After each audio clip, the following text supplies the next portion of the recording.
Hey guys, the Dinosaur Discovery here. Today we have some incredible news, and that is images have finally been revealed of the CollectA 2021-2020 Dilophosaurus. Now, the Dilophosaurus isn't the only prehistoric figure in this 2021 lineup.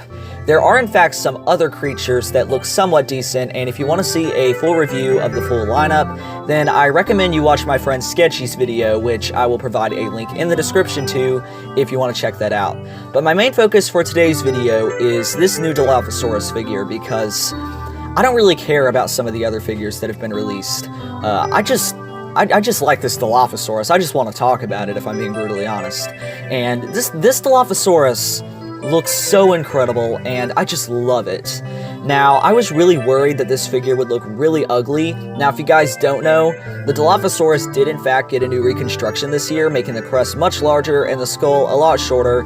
And if I'm being honest, it kind of resembles more to the Jurassic Park Dilophosaurus now.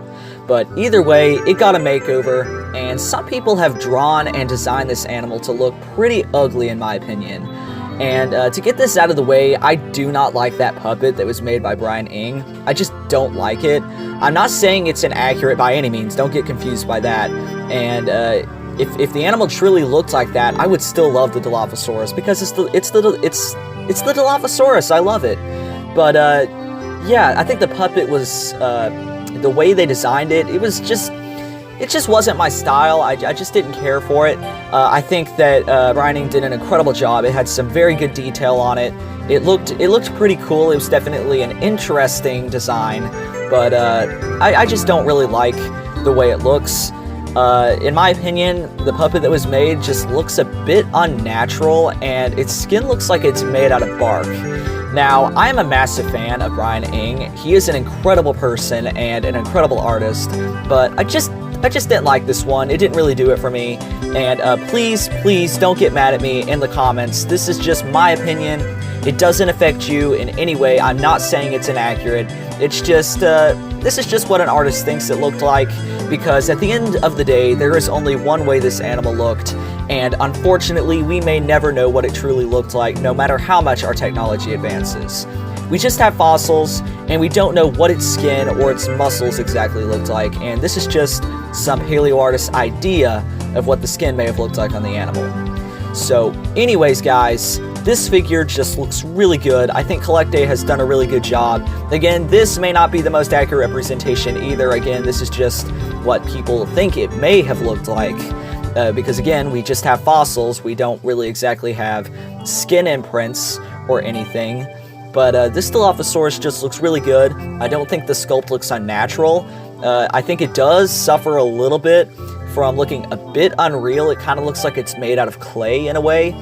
I do like the shape of the crest, although I do think it should be a bit less rigid and more round, kind of like the Dilophosaurus on my profile picture. But I think that they are decent, and it's definitely not inaccurate or anything, because again, we do not know the full shape and size of the crests. Now, I don't really know how I feel about the color scheme. I think it looks okay. It is definitely inspired. I don't know if it's intentional or not, but it definitely looks inspired from the Dilophosaurus in the novel. It is yellow. It sort of has darkish patterns going on it, and it has those red crests. So I don't really know if I like the color scheme all that much. I think it should be a bit less, I think the yellow should be a different tone, and I do think it should have black stripes, and I do think the crest should be a little bit larger, but again, there's nothing bad. This figure just looks really good. I don't know how much it's going to retail for. Just looking at it, it looks like a $10 figure, so it's not going to be that expensive. I'm definitely getting this figure when it comes out, and overall, this is probably the best and most accurate Dilophosaurus figure that we've gotten since the Papa one. This figure just looks incredible. And I mean, what do you guys think? What do you guys think of this CollectA lineup? What do you think of this Dilophosaurus? In my opinion, I'll give it an 8 out of 10. Again, I think the color scheme could have been a little bit better, but overall, I think that this is just an incredible Dilophosaurus figure, and I am definitely adding this one to my collection. Well, alright, this has been the Dinosaur Discovery. I hope you enjoyed this video. Please like, comment, subscribe, hit that notification bell so you'll be notified of any future videos, and I will see you guys in the next one. Bye, everyone.